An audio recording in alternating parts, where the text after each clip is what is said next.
It was supposed to be just another late evening on the freeway. Dark clouds hanging heavy in the sky, traffic crawling, the hum of tires against wet asphalt.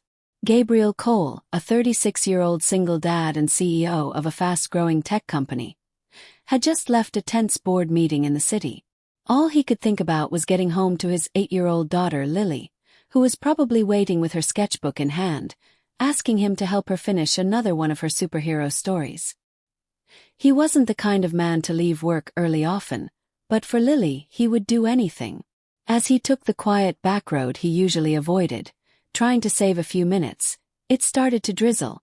Trees on either side of the road whispered with the wind, and the sky rumbled low like something was coming. Then, out of nowhere, Gabriel saw it. Flames. Flickering, rising fast. His tires skidded slightly as he slammed the brakes.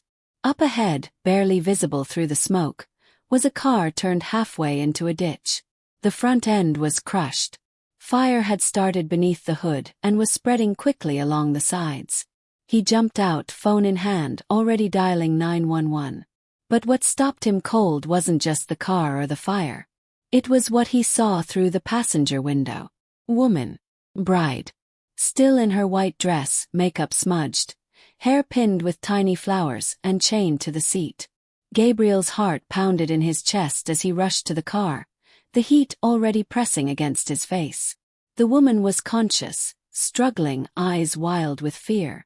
She couldn't speak through the glass, but her message was clear. Help me. The door wouldn't budge. Gabriel tried the handle again, then grabbed a rock from the side of the road and smashed at the window. The fire hissed louder, like it was racing him. He shouted over the phone to the emergency dispatcher. There's someone inside, she's chained. I don't know who did this, just send help. He didn't know what was more unbelievable. The fact that someone would do this to a person on what was supposed to be the happiest day of her life, or that he, a man who built software for living, not heroes, had stumbled right into the middle of it. The flames crept closer to the gas tank. Gabriel's mind raced. He saw her wrists tied to the seatbelt mount, some kind of old padlock holding her in place. Her eyes met his, full of terror and trust. She had no one else in that moment but him. He ran to his car, grabbed the tire iron and sprinted back. With every strike against the metal holding her, he could feel the seconds ticking down. Smoke filled the air. The woman coughed violently, struggling to stay awake. And then, just as he broke the final link and pulled her from the seat, the back of the car exploded. They hit the ground hard. The heat was unbearable, the sound like a bomb going off in the middle of nowhere. Debris rained down, flames shot into the air, and Gabriel shielded the woman with his own body. She was trembling, barefoot, her dress blackened and torn. She hadn't said a word yet. Minutes later, sirens cut through the darkness.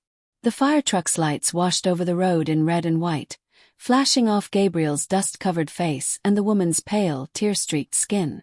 Medics rushed in, and Gabriel finally stepped back, breathless. She was safe. But the questions had just begun. Who was she? Why was she in that car, dressed for a wedding?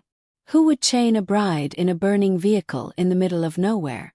And more importantly, was someone trying to make sure she didn't survive that night? As paramedics checked her vitals, one of them looked up and frowned. She's not saying anything, either shock or something else. But she's clearly scared of someone.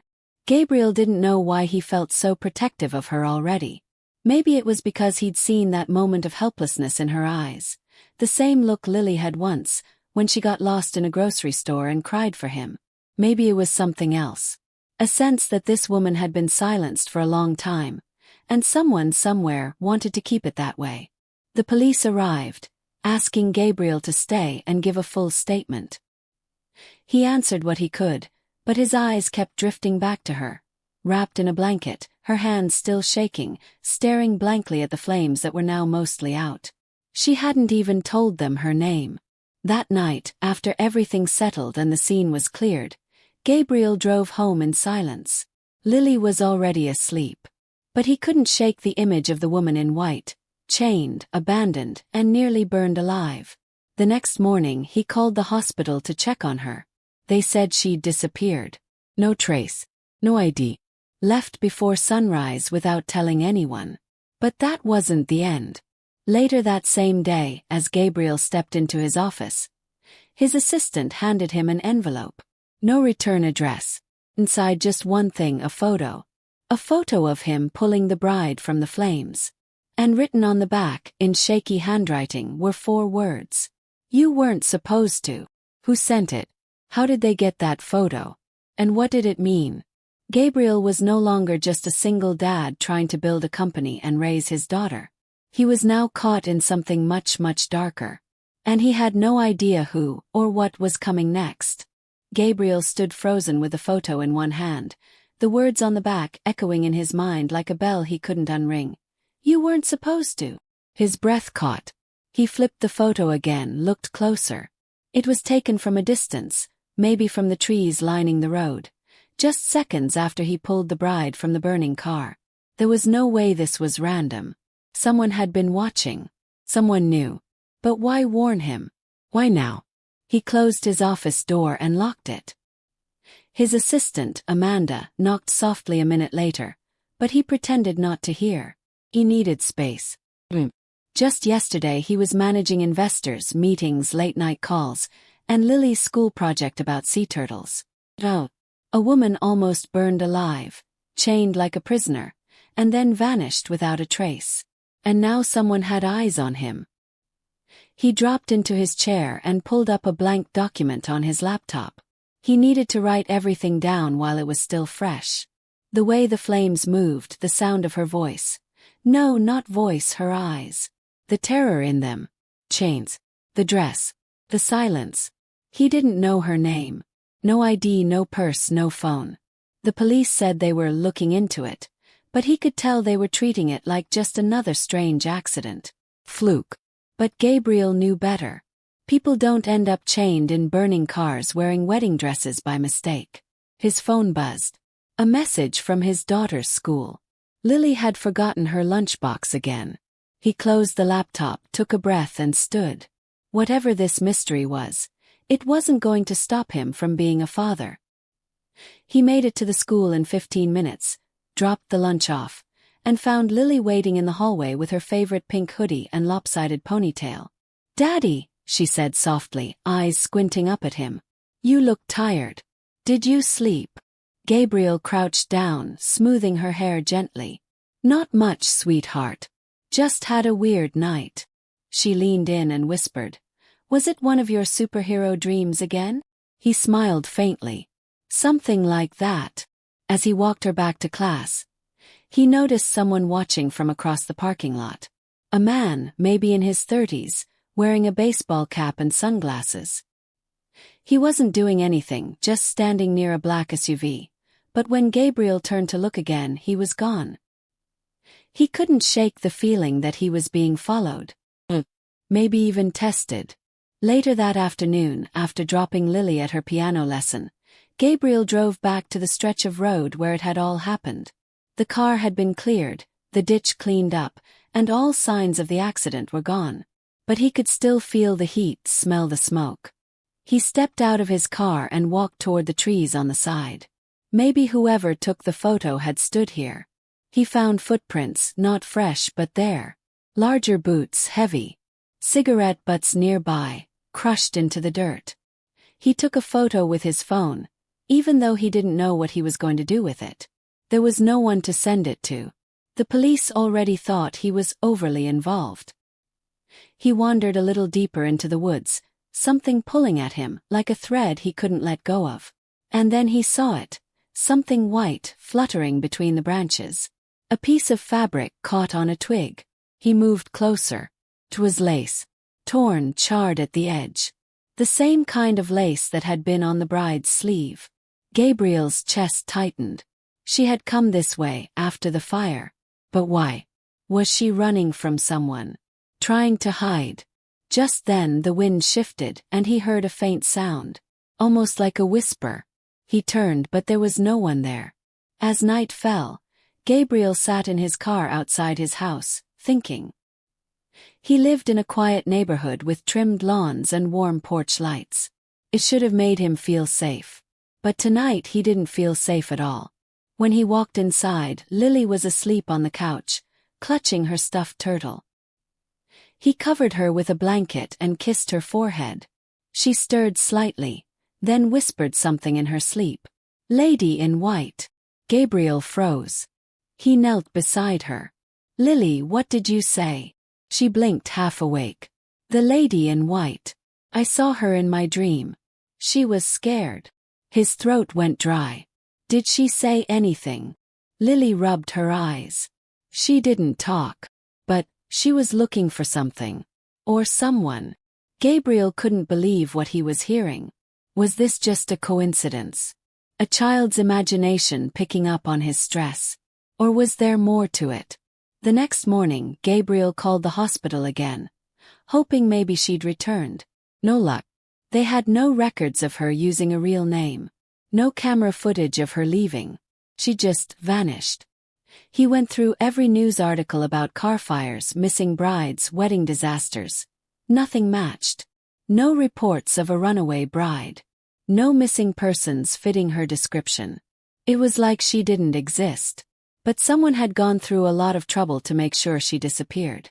And someone else, or maybe the same person, was warning Gabriel to stay out of it. He couldn't. He didn't know why, but he couldn't just let it go.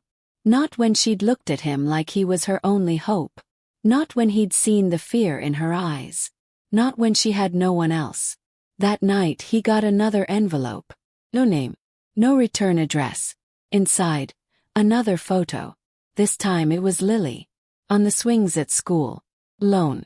No message. Just the image. Gabriel's blood ran cold. This wasn't just about the woman anymore. Whoever was behind this. They wanted him to know they were close. And they wanted him to feel powerless. But Gabriel wasn't going to back down. Not now. Not when everything and everyone he loved was at stake. Gabriel stared at the photo of Lily swinging alone. His hands trembling. His instincts screamed louder than logic. Someone had been near her. Her school. Close enough to take this photo. That swing set was behind the classrooms, not visible from the road. Whoever had done this hadn't just found him by accident. They knew where he lived. Where Lily went. They were watching. He didn't sleep that night. He sat by Lily's door with the hallway light on, listening to every creak of the house, every shift in the walls. Every shadow outside the window made his pulse spike. In the quiet, his mind spun in circles. He tried to piece it together, tried to find something that made sense. A woman in a burning car.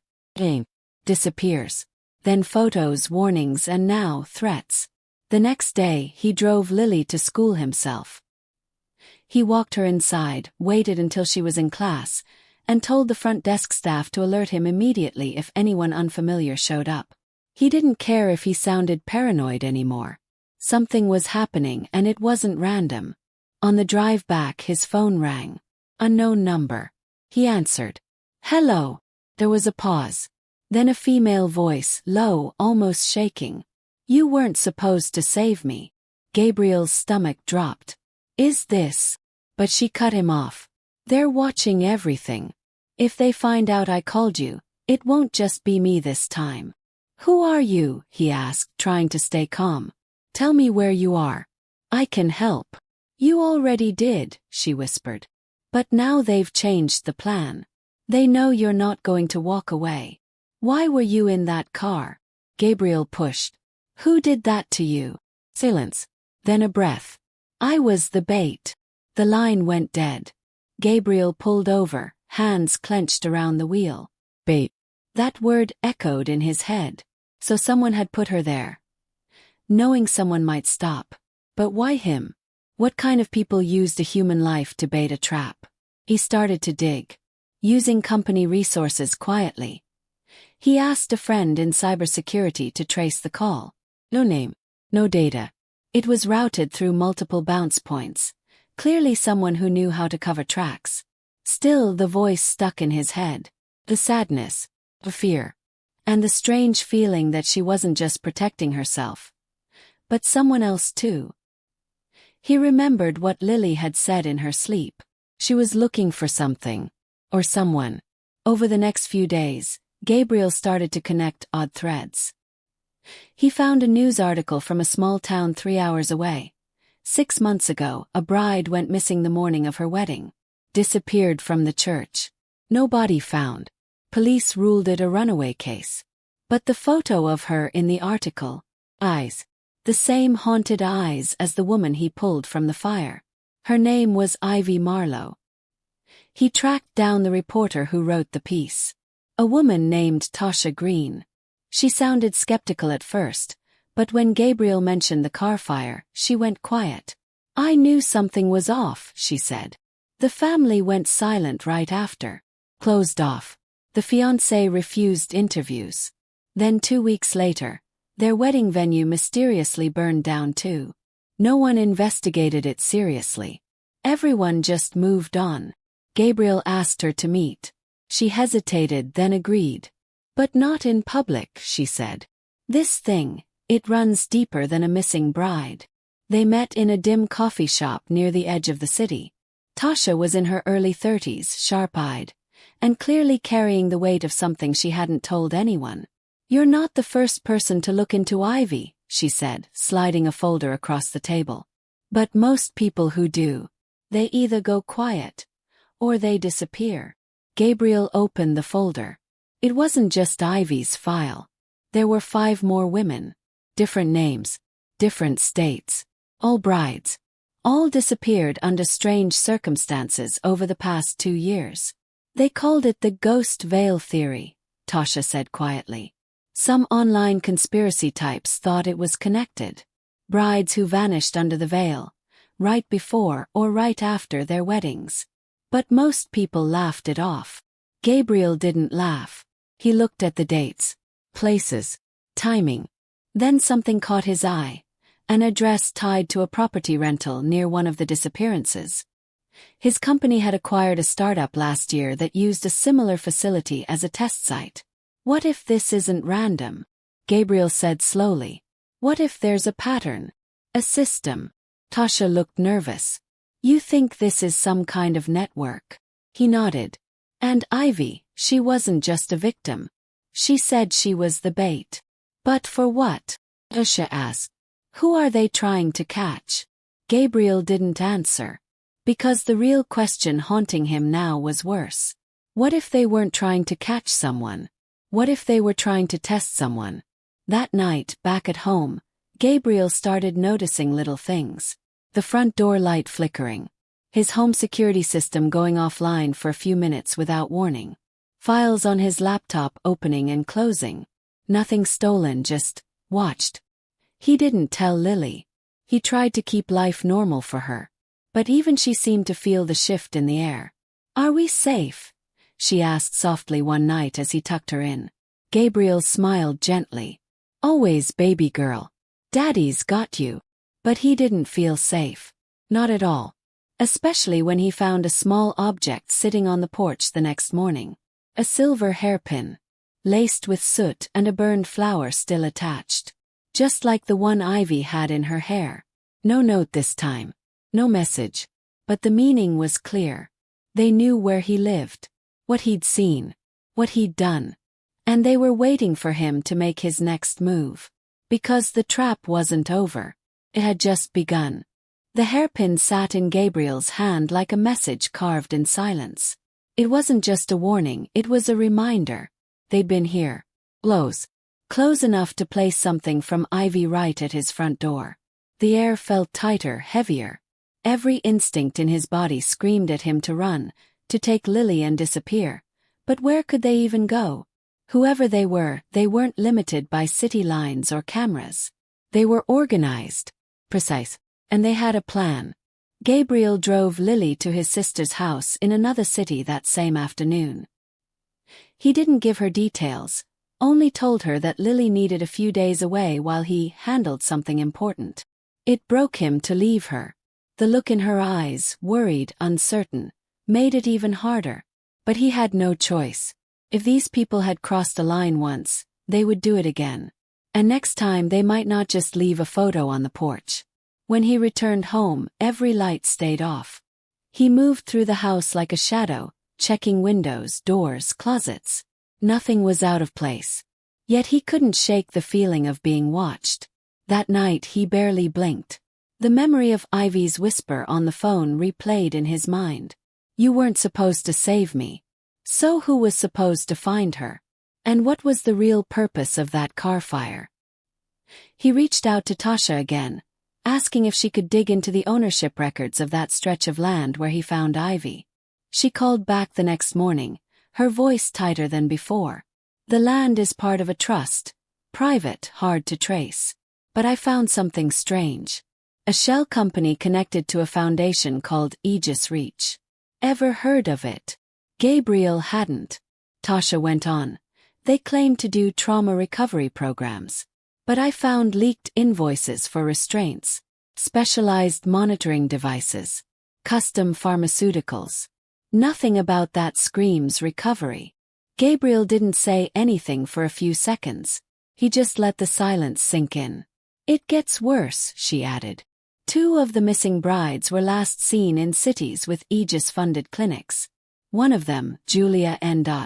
was reportedly having second thoughts before her wedding. Guess what happened to her fiancé? Gabriel braced himself. He vanished a week after she did. No trace. Police assumed he ran out of guilt. The connections were forming and they were ugly. A pattern was taking shape. Vulnerable women, strange disappearances, fake support systems hiding something darker. Gabriel had the sick feeling that Ivy wasn't just a victim. She might have been part of something bigger. Something way beyond a runaway bride story. That evening, Gabriel checked his company records again. One of their smaller subsidiaries had once worked with a lab under the Aegis Reach network for biometric testing. Nothing illegal, just tech-driven research. But in the reports were notes. Names. Subjects.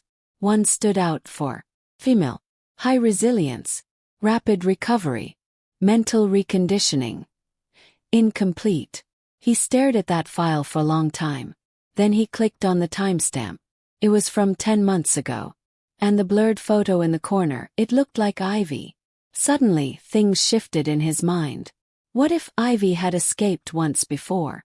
What if they caught her again and tried to erase everything? And what if the burning car wasn't her being thrown away, but her trying to break free? The next morning, his security system went completely offline for 7 minutes. When it came back on, the living room camera had a single frame stuck in its feed. One still image. Ivy. Standing in his hallway. Her face pale. Her eyes desperate. No chains. No dress. Just a gray hoodie and bare feet. And her hand pressed to the wall like she was trying to leave something behind. Gabriel tore through the house, checking every room, every closet. Nothing. But in the hallway where the camera had frozen, he found something. Scratched lightly into the drywall behind a picture frame. Don't trust the woman in blue. He didn't understand at first. But hours later, when Tasha called again, something clicked. There's someone asking questions about you, she said. She claims she's investigating the crash, but I couldn't verify her badge. Said she's with a private recovery initiative. Sound familiar? Gabriel's blood went cold. Was she wearing blue? Yes, Tasha said slowly. How did you? Don't meet her, he cut in. Tasha, I think they're closing in. They're tying up loose ends. Few hours later, Gabriel got another call. This time from an old friend. James, a private security consultant who owed Gabriel a favor. I dug deeper into Aegis Reach, James said. They're running something underground. Off-the-books facilities. Most are hidden behind front organizations. But there's one site about an hour outside the city that pinged on a restricted frequency 2 nights ago. Same night you got that second photo. Gabriel gripped the phone tighter. What kind of site? Looks like a decommissioned youth center. But their power usage is off the charts. It's not empty. That night, Gabriel drove there alone. He told no one. Not even Tasha. The road leading to the old facility was narrow and cracked, surrounded by woods on both sides. As he approached the gate, He turned off his headlights and rolled forward slowly. Faint lights flickered from inside. The place wasn't abandoned, it was active. He parked down the hill and approached on foot. Through the trees he could make out people, figures in dark clothing moving in and out of the building. One of them was a woman, wearing a blue blazer. Sharp, confident. She was giving orders. And beside her, chained to a metal railing near the back entrance, was Ivy. Gabriel's breath caught. She was alive. And she looked straight at him, like she knew he'd come. But before he could move, a light swept through the woods. Voices. Go check the ridge. He's here. Gabriel ducked. His heart thundered in his ears. This was it. Everything had led to this moment. But what he didn't know yet, what he couldn't know, was that Ivy had one more secret. And it would change everything.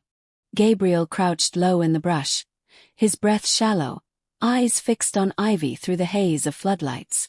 She hadn't cried out, hadn't signaled him in panic. She just stared. Focused.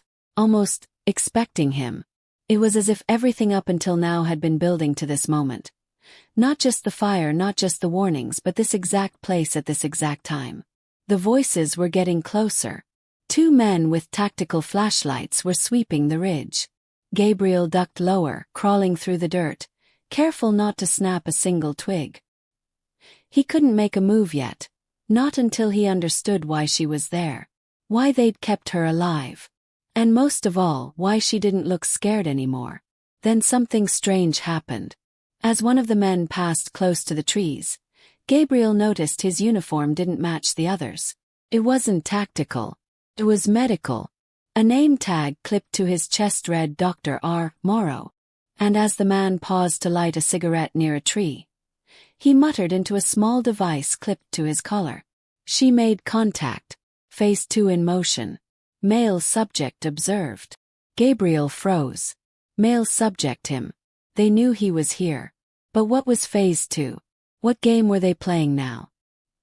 He waited until the man moved on, then inched back toward the fence. His phone vibrated silently in his pocket. One new message from a number with no contact name. It was a single sentence. She's not the only one who escaped. His pulse jumped. He stared at the screen, rereading the message as his mind raced. Was there another? Someone else who'd been part of whatever this was. Suddenly everything felt bigger. It wasn't just Ivy. It wasn't just missing brides. This was a system. A web. And he was tangled in the middle of it. As he tried to process the message, a soft rustling came from behind. Gabriel spun around, ready to run, when a girl no older than 16 stepped out from the trees. Thin, pale, hair tangled like she hadn't slept in days. She raised her hands slowly, not in fear, but in recognition. "You're him," she whispered. "You're the one Ivy talked about."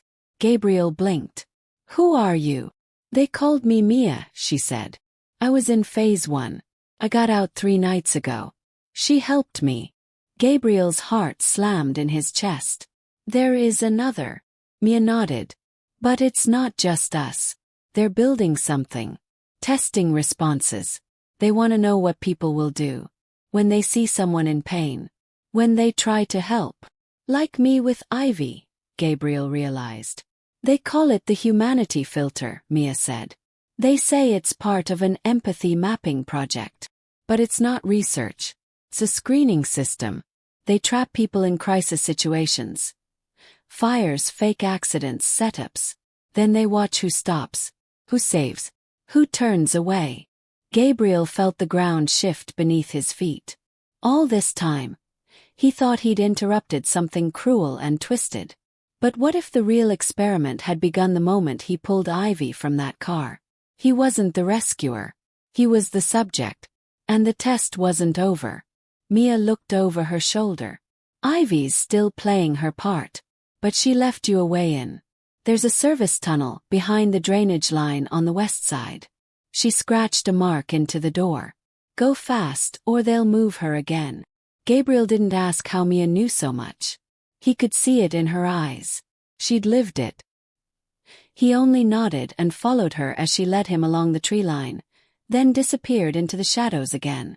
At the tunnel entrance, he saw it, a small X carved into the rusted metal, just above the hinge. He squeezed through, heart pounding, the air thick and damp. On the other side was a narrow hallway, dimly lit by flickering bulbs. Faint sounds echoed through the pipes, muffled voices, metallic clanks, and something else. Crying. Low, desperate human crying. As he crept closer, he peeked through a vent and saw a room full of screens. Monitors lined the walls. On each one, different scenes played. Parking lots, hospital lobbies, isolated roads. Every screen showed people in distress. Some screaming, some slumped against walls, and others being watched. Men in lab coats took notes. Behind a glass partition, another group of observers sat in silence, headphones on, faces blank. Gabriel realized with a sick twist that these were live feeds. And what he'd seen with Ivy was only one of many. He moved past the room toward the back hallway where he finally found her. Ivy. Not chained. Not gagged. Just sitting on the floor, her back against the wall, eyes closed. He knelt beside her. Ivy. She opened her eyes. And this time she smiled. I told you they'd come for you. Gabriel shook his head. We have to go. Mia showed me the tunnel. I can't leave, she said softly. Not yet. There's something else you need to see. Something I couldn't show you until you were inside. Ivy, this isn't the time. They'll never stop, Gabriel. Not unless someone shows the world what they're doing. All the recordings, the documents, it's all here. But you have to take it. You have to make it out. He looked around. Then come with me. She hesitated. They injected me with something. I don't know how long I've got before they try again. Can slow them down. But you have to promise me. Get this out. Footsteps echoed in the hall. Blows. Dark. She shoved a small hard drive into his hand. Storage room 2 floors down. Go through the vents. Gabriel hesitated. Just long enough to meet her eyes. Promise me, she whispered. Then, without waiting for an answer, Ivy stood and walked toward the sound of the footsteps, toward the people looking for him. Gabriel ducked into the nearest crawlspace, heart racing, fists clenched around the drive. He had the evidence. But the price was rising. And the clock was running out. Gabriel crawled through the vent. His fingers wrapped tightly around the small hard drive Ivy had pressed into his hand. Every muscle in his body screamed with tension, but he pushed forward, inch by inch, knowing that what he carried could expose everything. Aegis reach, the staged accidents, the experiments on human empathy. The world needed to see it. And Ivy had trusted him to make it happen. Below him, through the slits in the vent, he could see shadows moving. Boots, lab coats, the flash of weapons. The facility was on alert now. Ivy had bought him a few precious minutes, and even though his chest ached with the thought of her walking into their arms, he couldn't stop. He wouldn't. At the far end of the tunnel, he kicked open the vent cover and dropped into a dark storage room filled with old boxes and humming servers. Dust floated in the beams of emergency light. Gabriel found the terminal Ivy mentioned and plugged in the drive. For a few seconds nothing happened, then the screen flickered to life. Dozens of video files, folders, names, logs. It was all there. Faces of people just like Ivy and Mia, names of subjects, phases, locations. Even internal memos from senior staff, one of which directly mentioned him. Subject Test 7B. Rescue Response. CEO Profile. They'd watched him from the beginning. The setup wasn't just about Ivy's pain. It was about his choice. His decision to stop, to care, to carry a stranger out of a burning car. And the consequences of that moment had grown into a storm he never saw coming. Suddenly, the door burst open behind him. A guard stormed in, gun raised. Gabriel dropped to the floor as a loud crack echoed. The man dropped before he fired. Tasha stood in the doorway, her hands shaking, holding the weapon like she'd never fired one in her life. You better tell me this was worth it, she gasped. Gabriel pulled the drive from the terminal. It's everything. We leak this, they fall. Sirens began to wail inside the building. A recorded voice repeated, "Facility lockdown in progress. All staff evacuate immediately." Tasha helped Gabriel to his feet. Together they bolted down the hallway, ducking through doors and past stunned scientists. Some ran. Others froze. No one tried to stop them except the woman in blue. She stepped into their path as they reached the rear exit, cool and composed despite the chaos. "I see you made it to the end," she said, her voice steady. "And now you think you've won." Gabriel stared at her, backing slowly toward the door. "You kept them in cages. You hurt them. Experimented on human lives." She didn't flinch. "We studied them. We studied you. The world is changing. Empathy is dying. We're finding the few who still have it. People like you. Like her. You're the outliers." Tasha's voice cut in, angry and sharp. "And what? You punish people for caring." "No," the woman said quietly. "We prepare them." Then she reached into her jacket, but not for a weapon. She tossed a small phone toward Gabriel. It lit up. Message played. Ivy's voice. "If you're seeing this, it means I stayed behind. I knew they'd let me record this final log. They wanted you to hear the truth. Everything you saw, yes, it was real. But it wasn't all what you think." Gabriel's heart pounded as the message continued. "I was never a victim, not fully. I agreed to this 2 years ago. To help them. To test the system. To find the ones who would stop. But somewhere along the way, I saw what it did to people. What it did to me. Changed the plan. I broke the rules. Because I met you." The screen faded. Gabriel was frozen, barely breathing. She knew from the beginning. Tasha asked quietly. The woman in blue stepped back. "She changed the project. Made it human again. But she also made it dangerous. And now, it ends." Outside, helicopters were already circling. Media vans screeched to a halt at the gates. Mia had made it out. She had sent the location. And the drive. Gabriel uploaded everything the moment he'd plugged it in. The files were already hitting the cloud. Within hours, Aegis Reach would be exposed. The world would know. But as Gabriel stood there, the final twist dropped like a silent bomb. Second message played. This one wasn't from Ivy. It was from Lily. Her small voice echoed through the hallway, uncertain, recorded secretly. "Daddy. A lady came to my school. She said you forgot something. She gave me a bracelet.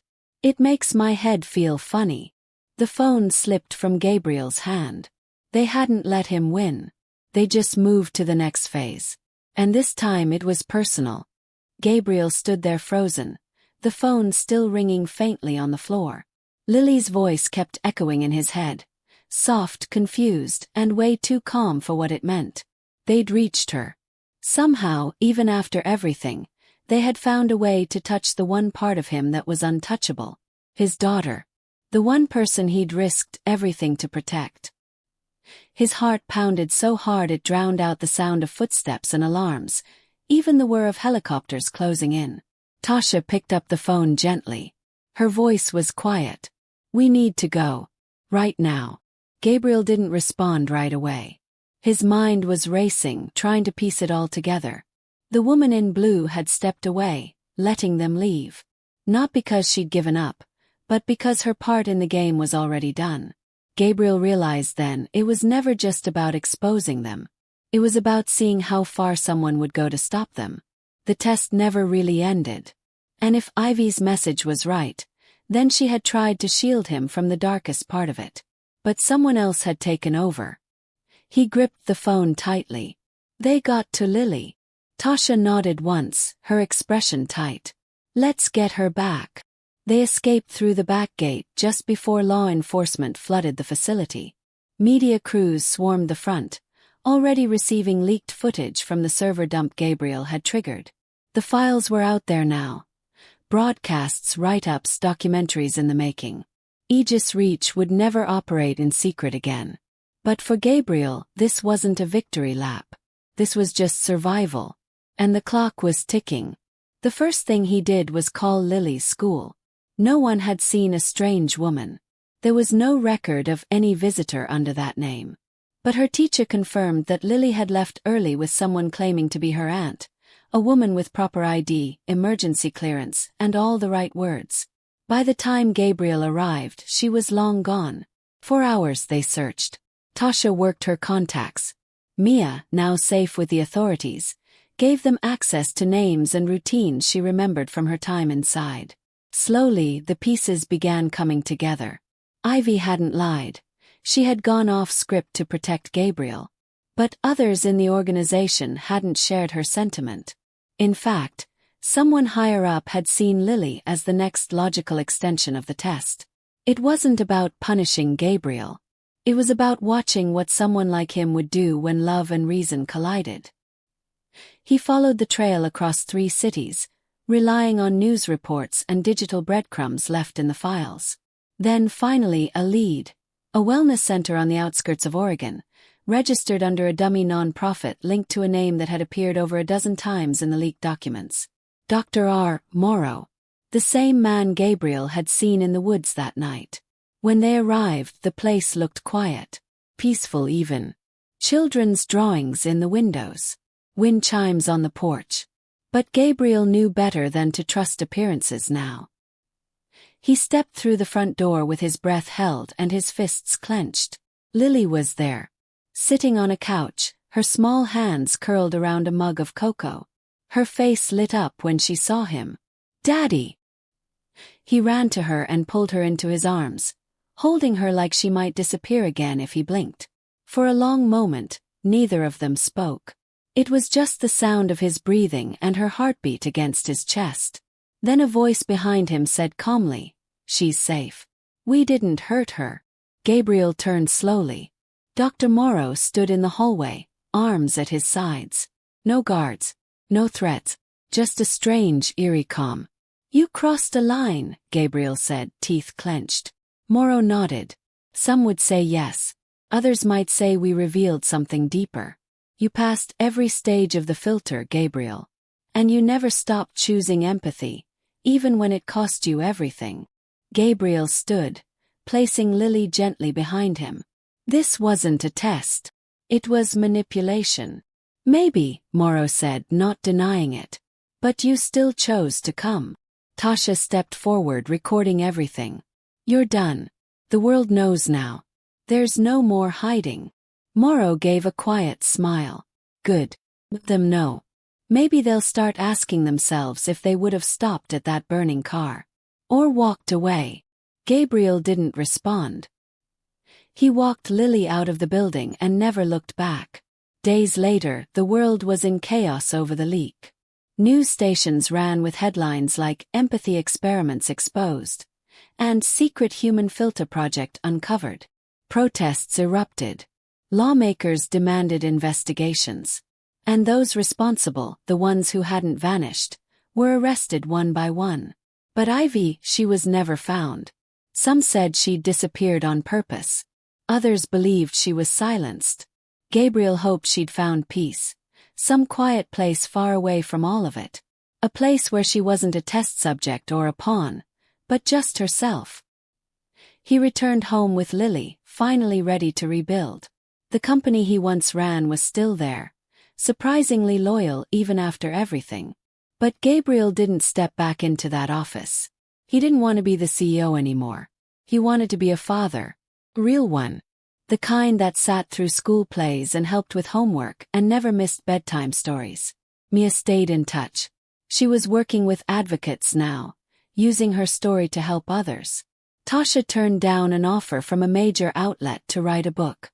Instead, she produced a quiet, thoughtful documentary that didn't just talk about the conspiracy. It asked bigger questions about how we see each other in crisis, how we treat strangers, how we choose between comfort and compassion.